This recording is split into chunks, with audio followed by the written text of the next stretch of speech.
श्रीराघवेन्द्राष्टोत्तरशतनामावलिः।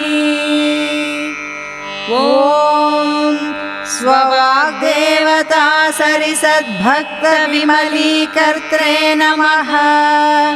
श्रीराघवेन्द्राय नमः। सकलप्रदात्रे नमः। भक्तागसंवेदनवृष्टिवज्राय नमः।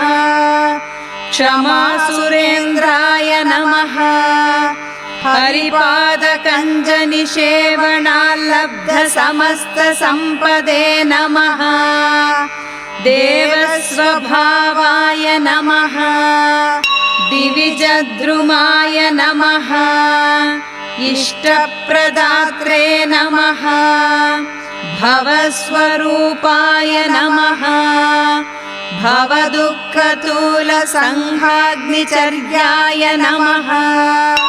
सुखधैर्यशालिने नमः। समस्तदुष्टग्रहनिग्रहेशाय नमः। दुरत्ययोपप्लवसिन्धुसेतवे नमः। निरस्तदोषाय नमः। निरवध्यवेशाय नमः। प्रत्यर्थिमूकत्यनिधानभाषाय नमः। विद्वत्परिज्ञेयमहाविशेषाय नमः। वाग्वैखरी निर्जितभव्यशेषाय नमः। सन्तानसम्पत्परिशुद्धभक्तिविज्ञानवाक्तेह सुपाटवादिदात्रे नमः। शरीरोत्थसमस्तदोषहन्त्रे नमः। श्रीगुरुराघवेन्द्राय नमः।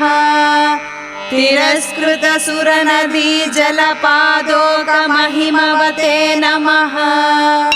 दुस्तापत्रयनाशनाय नमः। महावन्द्यासुपुत्रप्रदाय नमः। व्यङ्गस्वङ्गसमृद्धिदाय नमः।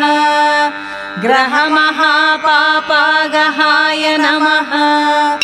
दुरितकाननदावभूतस्वभक्तदर्शनाय नमः। सर्वतन्त्रस्वतन्त्राय नमः। श्रीमध्वमतवर्धनाय नमः। विजयीन्द्रकराब्जोत्थसुधीन्द्रवरपुत्रकाय नमः। यतिराजे नमः। गुरवे नमः। भयापहाय नमः। ज्ञानभक्तिसुपुत्रायुर्यशश्रीपुण्यवर्धनाय नमः।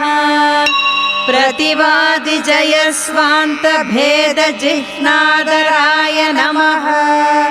सर्वविद्याप्रवीणाय नमः। अपरोक्षीकृतश्रीशाय नमः। समुपेक्षीकृतभावजाय नमः। अपेक्षितप्रदात्रे नमः। दयादाक्षिण्यवैराग्यवाक्पाटवमुखाङ्किताय नमः। शापानुग्रहशक्ताय नमः। अज्ञानविस्मृतिभ्रान्तिसंशयापस्मृति क्षयादिदोषनाशकाय नमः। अष्टाक्षरजपेष्टार्थप्रदात्रे नमः। आत्मात्मीयसमुद्भवकाय च दोषहन्त्रे नमः। सर्वपुमर्थप्रदात्रे नमः। कालत्रयप्रार्थनकर्त्रैः कामुस्मिकसर्वेष्टदात्रे नमः। अगम्यमहिम्ने नमः। महायशसे नमः। श्रीमध्वमतदुग्धाब्धिचन्द्राय नमः। अनघाय नमः। यथाशक्तिप्रदक्षिणकर्तृ सर्वयात्राफलदात्रे नमः। शिरोधारण सर्वतीर्थस्नानफलदातृ स्ववृस्वन्दावनगतजलाय नमः। करण सर्वाभीष्टदात्रे नमः। संकीर्तनेन वेदाद्यर्थज्ञानदात्रे नमः। संसारमग्नजनोद्धारकर्त्रे नमः। कुष्ठादिरोगनिवर्तकाय नमः। अन्धदिव्यदृष्टिदात्रे नमः। येडमूकवाक्पतित्वप्रदात्रे नमः। पूर्णायुप्रदात्रे नमः। पूर्णसम्पत्तिदात्रे नमः। कक्षिगतसर्वदोषज्ञे नमः। पङ्गुखञ्जमीचिनावयुवदात्रे नमः। भूतप्रेतपिशाचादिपीडाग्ने नमः। दीपसंयोजनाज्ञानपुत्रदात्रे नमः। दिव्यज्ञानभक्त्यादिवर्धनाय नमः। सर्वाभीष्टदाय नमः। राजचोरमहाव्याघ्र सर्वनक्रादिपीडाग्ने नमः। स्वस्तोत्रपठनेष्टार्धसमृद्धिदाय नमः। उद्यत्प्रद्योतनन्योत धर्मकूर्मासनस्थिताय नमः। खद्यखद्योतनद्योतप्रतापाय नमः। श्रीराममानसाय नमः। धृतकाशाय वसनाय नमः। तुलसीहारवक्षसे नमः। दोर्दण्डविलसद्दण्डकमण्डलुविराजिताय नमः। अभयज्ञानमुद्राक्षमाला शीलकराम्बुजाय नमः। योगेन्द्रमध्यपादाब्जाय नमः। पापाद्रिपाटनवज्राय नमः।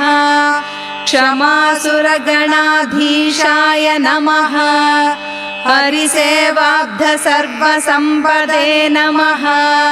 तत्त्वप्रदर्शकाय नमः। इष्टप्रधानकल्पद्रुमाय नमः। श्रुत्यर्थबोधकाय नमः। भव्यकृते नमः। बहुवादिविजयिने नमः। पुण्यवर्धनपादाब्जाभिषेकजलसञ्चयाय नमः। द्युनदीतुल्यसद्गुणाय नमः। भक्ताघविध्वंसरनिजमूर्तिप्रदर्शकाय नमः। जगद्गुरवे नमः। कृपानिधये नमः। सर्वशास्त्रविशारदाय नमः। निखिलेन्द्रियदोषघ्ने नमः। अष्टाक्षरमनूदिताय नमः। सर्वसौख्यकृते नमः। मृतपोतप्राणदात्रे नमः। वेदिस्थपुरुषोज्जीविने नमः। वह्निस्थमालिकोद्धर्त्रे नमः। समग्रटीकाव्याख्यात्रे नमः।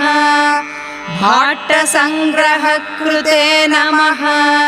सुधापरिमळोद्धर्ते नमः। अपस्मारापहर्त्रे नमः। उपनिषत्खण्डार्थकृते नमः। ऋग्व्याख्यानकृदाचार्याय नमः। मन्त्रालयनिवासिने नमः। न्यायमुक्तावलीकर्त्रे नमः। चन्द्रिकाव्याख्याकर्त्रे नमः। सुतन्त्रदीपिकाकर्त्रे नमः। गीतार्थसङ्ग्रहकृते नमः। इति श्रीराघवेन्द्राष्टोत्तरशतनामावलिः सम्पूर्णम्।